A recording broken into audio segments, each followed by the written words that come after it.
Hi everyone, welcome to Eve Talks It All, brought to you by the TV Socialites Podcast Network. This is a video episode on a movie, not exactly a movie review, but just a few thoughts that I had, and I've not done a video like this before, even before my rebrand. I've done some tier rankings of horror films, my favorite horror film for every subgenre, as well as some slasher recommendations. When I did the horror master list, I recommended a bunch of slasher books, movies, games, and so on. But I've not done a video talking about just one film, and it's a film that I feel like a lot of people have already said a lot of things about, and those people are way more well articulated than me. But ultimately I thought, you know what, I'm just gonna get those ideas out, I'm gonna say them, I'm gonna just go with it. And the movie in question is Obsession, a 2026 film directed by Curry Barker. It is, as far as I'm aware, still in theaters as of today, June 8th at the time of filming this. And it is about Bear, who works at a music store and has been in love with his childhood friend Nikki for ages now, but he doesn't have the guts to ask her out. So after chickening out one too many times, he makes a wish on a one-wish willow that Nikki would love him more than anyone in the fucking world. And the wish works, but with some disastrous consequences. So I'm just going to talk about the things that have been sitting on my mind, and I do think that it correlates to a theme, but overall it's just going to be a little bit of a jumble of thoughts. So when I first saw the trailer for this film, I fully expected for it to be some kind of an unhinged female horror where this girl, a wish went wrong and now this girl's terrorizing this guy, and it would be something like Fatal Attraction crossed with Pearl or something along those lines.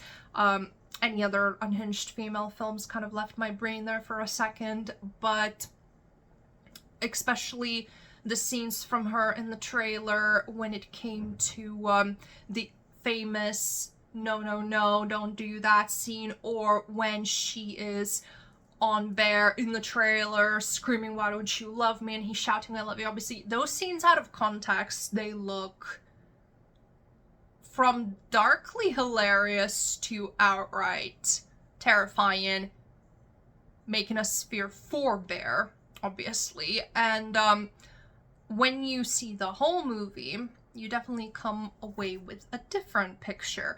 And I think that, again, all these wonderful people who made video essays already and podcasts and so on, they pointed out amazingly why Bear is the villain of the story, and there's no question about that. I do think that if you're questioning it, something didn't correlate while you were watching this film. But ultimately, it is interesting how, in the context of the trailer and in all the clips that are now memed from said trailer and from the movie, Nikki comes across as, again, an obsessive, controlling, abusive partner, when we know that it is Bear who is all of those things. And look, I will admit that I have laughed at all those memes. Like, for example, I don't remember the exact captions, but it's something along the lines of, oh, when you try to tell your girl that you want to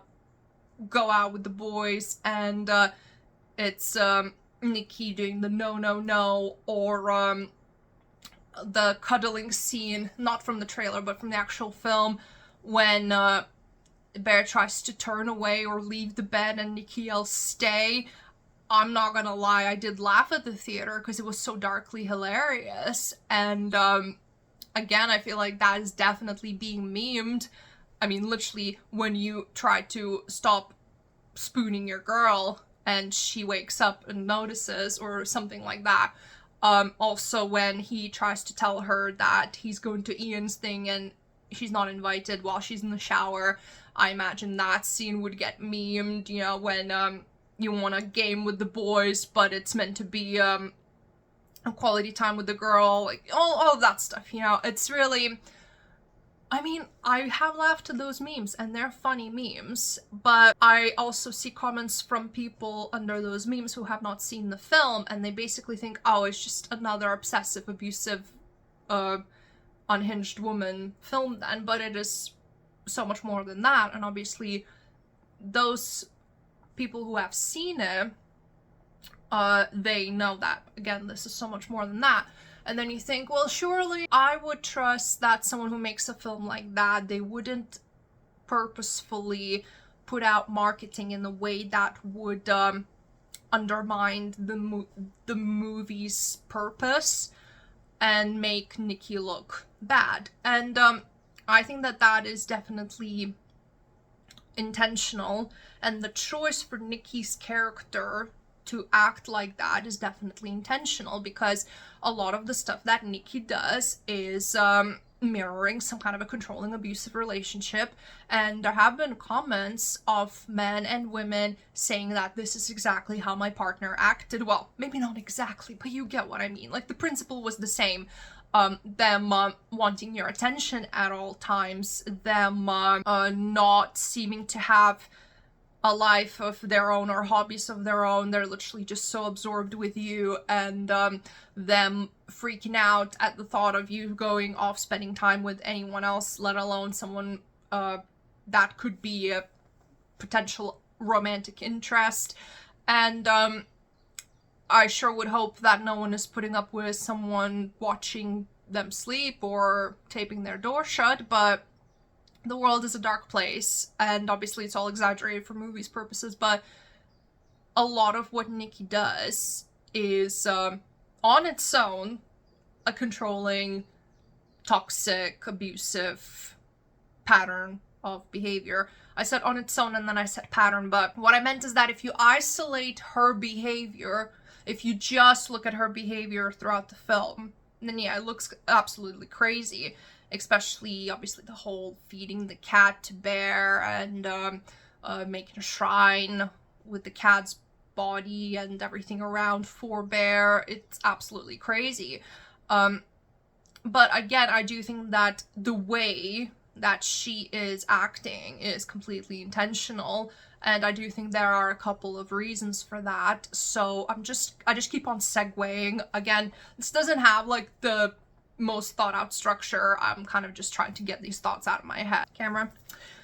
So the way that I'm seeing one of the reasons that I've not seen mentioned much, so I'm not saying that I invented this take, but I've just not seen it in a lot of essays, and I can't really remember it being worded in that exact way. But what I'm thinking, so if someone else agrees with me or it's been mentioned, then please do share that. But I think that although by the end of the film there is no question as to who the villain is, throughout the film as you're watching, it is kind of created Nikki's behavior and how Bear reacts to it. It's kind of integrated within each other to make you second guess yourself and not to come to such a quick conclusion that Bear is a piece of shit. Obviously, well, he is, but the movie wants you to take your time getting there, and it wants to catch you out. It wants to make you uncomfortable in your thoughts, because obviously we see him reacting to all the things that Nikki does, and obviously we know that he is a coward who is happy to keep her free will and autonomy taken away. He wants this version, even if it's the only version of hers that would be with him. And obviously all of that stuff's been talked about already, and it's a horrible thing. But then we see how she acts towards him, and it's almost like the story's asking for us to start doubting our stance that Bear's a piece of shit. Like, oh look, but he's oppressed now. He's afraid of her. She is feeding him his cat. She's taping the door shut. She doesn't let him sleep. She cuts his hair in his sleep. She doesn't want him spending time with anyone else. She hurts herself repeatedly to the point of him having to take her to ER, but then she gets rejected from there. That part didn't necessarily confuse me, but I was thinking, surely there has to be a point that if you're bleeding from your head, that they have a duty of care to take you in. I don't know. If any Americans are watching, please do mention how that works for you guys. Because I know that if there looks like there's a potential risk to your livelihood, they're not just gonna let you leave. But anyway, so we have all of these things, and then, like I said, the movie really wants you to feel uncomfortable in all of it and confused and almost guilty, because when we see couples that are in an abusive relationship, even if we don't necessarily know that it's an abusive relationship, we just observe from the outside, we do have those thoughts if we see a couple fight, like on a night out or something, or if we see them acting weirdly, we think there must be something. Sorry, I got distracted by my cutest ever dog who just walked past me and is now lying down for his nap, and my thought train disappeared. Typical. But basically what I'm saying is that we see, in some of those cases, we see people fight, for example, or just be super passive aggressive with each other, and we just see a couple who we think is mutually toxic, mutually abusive, but there is no such thing as you being in a mutually abusive relationship. You retaliate to abuse, and that doesn't make you an abuser yourself, but to an unknown third party, you would see it as just two people being toxic with each other. I hope that this makes sense. And obviously I'm no specialist or therapist or anything, so if I'm using some terms wrong, then please do enlighten me. I absolutely look forward to being educated at all times. But what I'm saying is that based on other characters' reactions in the film, their opinions on who's acting crazy in this relationship really depend on who you ask. And as we find out, people have ulterior motives, because Ian is acting concerned at first for Bear and then Nikki, because as we know from what's revealed later in the movie, they have been sleeping together for a while. So obviously anything that Ian's saying about Nikki being vulnerable and Bear taking advantage could just be considered that he doesn't actually give a fuck about any of that. He's just hoping to get Nikki back for himself. And then we also have Sarah, who is saying that Nikki is being crazy and controlling, and Bear feels unsafe to be with her, but then we wonder how genuine that really is, because she has a thing for him, and she actually, I mean, again, absolutely not to shame her, because she did not deserve to be killed off, but how did she think it would be a good idea to invite him to hang out in her car at 3 a.m. after seeing the sort of stunt that Nikki pulled at the party literally hours before is beyond me. Like, she would have had to, I mean, in no way would have she even guessed that Nikki would murder her, but she would have had to at least know that it was gonna lead to a big argument. But she kind of just wanted to shoot her shot. But yeah, even so, Sarah's feelings for Bear is a whole other thing. But ultimately, what I'm saying is that everyone's opinions are murky and tinged because everyone has their own motivations, and we never actually get anyone else's unbiased opinion on their relationship apart from people looking at them during the party like, what the fuck, because all that we get from what people are saying are from Ian and Sarah, and again, they have their motivations. But as the audience, we see the bigger picture, because we see in their private moments, we're the observers. But if we just saw them at the store or at the party, then we would think that Nikki is probably on something, and we would have that those judgmental thoughts, I guess, where we would say, well, she is acting like that, God knows why, and we would almost probably start feeling bad for Bear, or we would think, okay, he's a douchebag for not helping her, like that scene when she starts stabbing herself in the face and she sort of just sits there embarrassed by her, which is like, fucking hell, man. But also, if we didn't see all those private moments, then we would probably think, okay, how does he put up with her, sort of thing. And I hope that what I'm saying makes sense, but obviously, even though we see all these things in private, we are made to really feel uncomfortable and really think of, well, obviously Bear is a piece of shit, but did he deserve the wish backfiring? That's the word, sorry. Backfiring on him like that. And well, I think yes. And where I'm getting to now is that it kind of all cycles into itself. It's all a cycle, because something that a lot of people brought up is that you can't wish for something like that and it be a genuine wish. And obviously the whole lore that the director said that One Wish Willow is not ultimately a bad thing, it's just how people use it. And it's the fact that what Bear wished was to take someone's agency and to take someone's free will, because even if Nikki wanted to be with him before this happened, but it just didn't pan out that way, that's irrelevant because he made that choice for them both.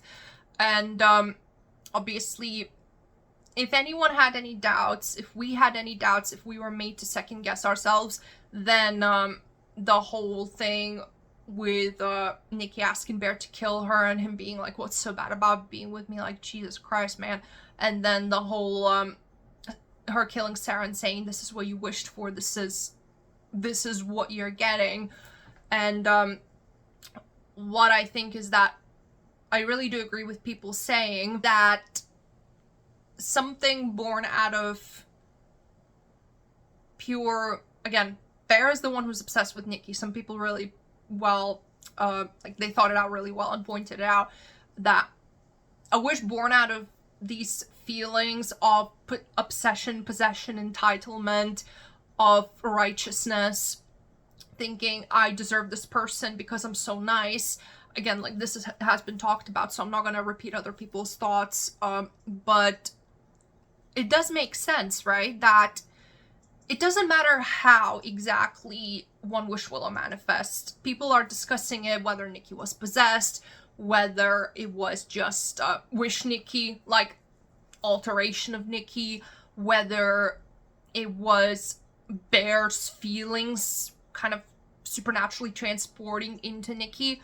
Honestly, I think all of these interpretations are valid in their own ways, and ultimately it's the sort of thing where I personally see this movie as like a psychological horror where supernatural One Wish Willow is just used as an enticing incident element, because it is hilarious that when you think that the only way that he could muster up the courage to be with Nikki was by making it happen in a supernatural way, because he was that much of a wimp and a piece of shit.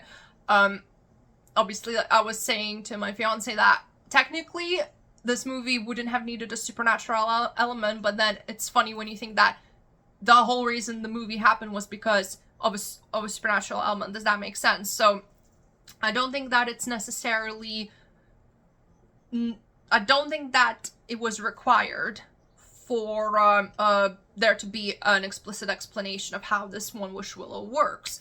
However,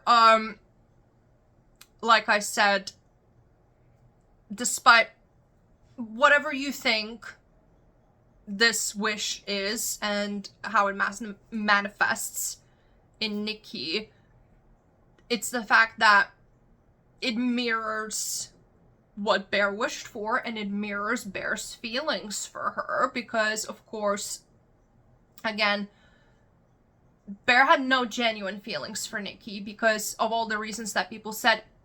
It's made pretty clear through the film that he didn't actually know her, that it seemed like the whole time that Nikki was actually being real with him and talking about him, not about him, sorry, to him. He just kept thinking about what he was gonna say to sound like someone that she would find attractive, and it's literally such a nice guy behavior where they're not actually listening to what you're saying because they're so busy thinking about their next move, sort of thing. And obviously we have like all these scenes where it's shown that, again, he is happy to keep this going if he gets what he wants. Like, a wish born out of those sort of things can't bring anything good, and therefore, when you think about it, when Bear makes this wish, he traps himself in the cycle. And I'm not saying that Nikki's abusing him per se. I would just say more that she is a mirror of his own abusive behavior, his abusive, toxic, dark thoughts that made him make the wish in the first place.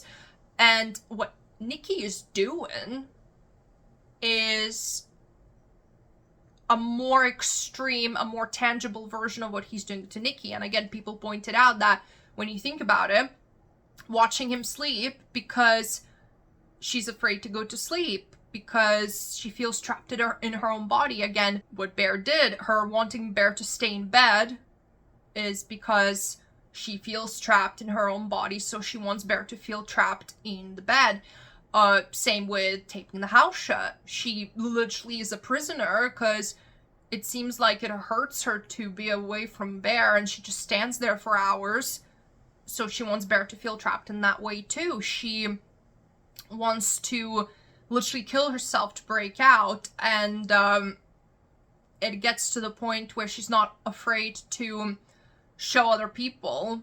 Like, she, in those moments when she wakes up, she doesn't care that she's gonna look crazy to other people. She just wants to breathe free. And at the same time, she is actively showing Bear, like, see, you're not gonna get your happy ending. It doesn't matter what you had to do to get us to this point. No one in this world thinks that you deserve this apart from you. And I'm not saying that Nikki had, who knows, maybe trapped in her head, where however that happened, maybe she had plenty of time to think about this stuff. But at the same time, you know what? I absolutely don't blame her for doing that if she did. If she waited and if she fought for those moments to break, because it's never specified how much actually she was able to break control and exact actions. Obviously, what we see of her, obviously when she tries to smash her face in, and then when she talks to Bear and asks him to kill her, like, she's so just defeated. We see these sides of her, and obviously you could say, where, you know, is she trying to be vindictive? Is she trying to hurt Bear back? But at the same time, again, that doesn't make her abusive. That doesn't make her unhinged. She's just a beaten down woman who's had everything taken away from her. And if in those moments of clarity where she has control, she wants to tell Bear, you know what, fuck you, you ruined my life, you took everything from me, so the very least that I can do is inconvenience you and make you look stupid in front of our friends and make you look bad whilst I'm smashing my face in, even if it makes me look like an unhinged crazy person to these people. You get what I mean. It's sometimes, and in real life relationships too, sometimes I think that some people, they risk looking bad to try to ask for help, I guess, but that's a whole other thing, and I don't want to insult the complexity of the topic of abusive relationships in real life by just glossing over it. But ultimately, when you think about it, this movie has a really sad ending, even if Nikki's alive, because a little teaser, apparently the actress said that her character gets a shout out in the director's upcoming movie because she gets arrested for 3 murders. And I would say that a lot of the fans called that that's what would happen. They said either she would end her own life immediately, or be on the run, or be admitted to an institution or in jail. So when you think about it, Bear literally ruined this woman's life by being the piece of shit that he was, and the fact that he couldn't even end his own life and tried to vomit up the pills and all of that, that's obviously, again, all been discussed, but it's the fact that this escalates to the point where Wish Nikki thinks that the only way to fix this is for Bear to be as obsessed with her as she's with him. And that scene was, again, hilarious, of them just being so obsessed with each other for that good minute or two before he started dying from the pills. But I do think it's also, again, I mean, we don't actually see if it was Wish Nikki or the real Nikki making this wish. I don't know. Maybe I'm reaching. Maybe I'm thinking about something, because obviously I've only seen it once, so if I'm remembering something wrong, but obviously, so this could be interpreted as just Wish Nikki wanting Bear to finally reciprocate what she's putting down, pick up what she's been putting down for him. Or maybe it was, again, Nikki retaliating and saying, well, if I can't break free of this, then I'm gonna trap you and take your agency, because it's clear that somehow you got this and you're still not happy and this is not what you want anymore, but this is what, basically, like, if you ruined my life, then I'm gonna make sure that your life is ruined too. But again, if that's the case, it doesn't make her an abusive monster either. So where am I going with this? Because I was gonna say, I thought, oh, this will be a 15-minute video and I've been talking for half an hour. Well, what am I going to wrap this up with? What I mean to say is that, again, a lot of this has already been discussed, and I think I made my stance clear. I'm not one of those rage baiters who say that Bear did nothing wrong. I mean, Bear did many, many, many things wrong. I mean, I hated the dude from the moment that I saw his cat on the floor dead. So, yeah, I mean, dude lost me 5 minutes into the movie. But what I mean is that I do think that all the memes and all the cutouts and everything on Instagram, TikTok, whatever, of Nikki's scenes acting all obsessive and whatnot, they are they can be fun memes. Like, I'm not gonna deny that, that's for sure. But I do think that people who are not willing to watch this movie and seeing those memes, they are kind of being disserviced, or giving a disservice to themselves. But again, that's not, I wouldn't say that's the marketing's fault or the director's fault, because all of that behavior in the movie does happen, and obviously a lot of stuff gets made into memes these days, so it makes sense. But at the same time, as I said, in a way, that what this movie does, it's a cycle of abuse and toxicity, but at the end of the day, however you interpret it and however you slice it, all of that abuse is the result of Bear and his actions.